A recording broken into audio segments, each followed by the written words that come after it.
So today we begin a new semester on defending yourself and escaping from the mount. Today, predominantly, we're going to focus on defending yourself. And really, the idea here is to make it so difficult and requiring so much of an exaggerated movement for them to get you out of position that they will create fundamental flaws in the techniques that they're executing, right? In a sense, if you think of it from a striking perspective, if I make it so hard for this person to punch me that they have to overextend to make contact, they're going to create openings that they otherwise wouldn't have if they just used very solid technical strikes. Does that make sense on a conceptual level? So we really want to think about defending ourselves in the mount falling into sort of three categories. Number one is what our body positioning is accomplishing. Number two is what our footwork is accomplishing. And number two is what our handwork is accomplishing. I would argue that the number one reason why people's mounts fall apart, as far as their defensive mounts, so they're underneath in the mount and they're defending themselves, is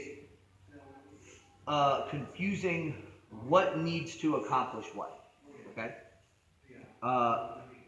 We want to think about, basically, in a nutshell, sort of an overview of the thing, is what is it that I can accomplish and prevent them from doing via utilizing anatomy, utilizing the structure of my body? What is it that I need to be actively parrying and defending? And what is it I actively need to be using my feet to do, to accomplish? Okay? Why is this important? Well, I'm gonna lay out a very basic idea. Let me get you on your back. Okay, just on your back. Do me a favor. I want you to do this. Okay? Like a perfect 90-degree angle, right? Right here. Okay. So if you look at Alex right now, if his elbows are directly on top of his shoulders, and I press down, nothing is going to happen. Yes?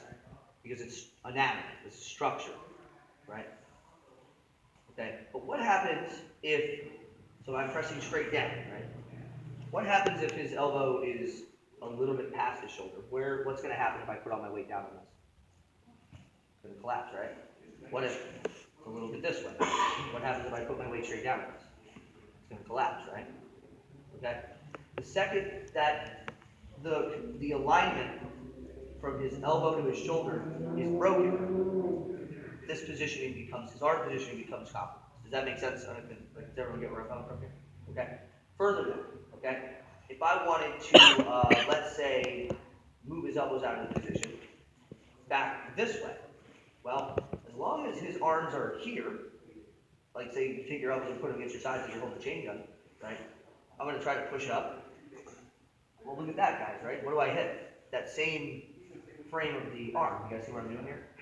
Right, everyone see what I'm saying? If I push against this, no matter how hard I push, it doesn't, like, I can't move this arm. But what happens if this elbow goes out this much? What's going to happen when I push on this?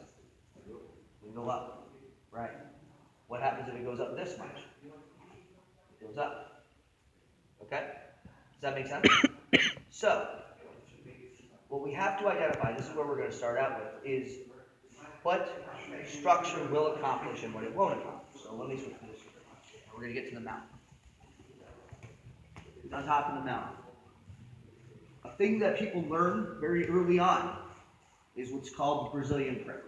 And the Brazilian prayer is that as he's trying to reach in for collar chokes and things, I bring my hands together in front of my face like I'm Macaulay Culkin. Okay? And I block a choke. Okay? You guys are looking at something. Let's do this. Let's rotate this way. And sure, you may want to get fine. Yeah, here, right? Watch the relative angle of my elbows in relation to his like hips and thighs. Where do my elbows turn when I go Macaulay Culkin? Out. Right. Okay? So, if I wanted to prevent him from moving these arms out of position, does it make sense to do this? No. Structurally, it does not. If I keep, so what we want to start with is how to position ourselves. What does work, right? What does work is if I go elbows in front and kind of here, I like to think of it like I'm going, this guy right here, this guy right here. Okay? So if I'm here, and Alex grabs the top of my head and tries to scoot up to a high mount,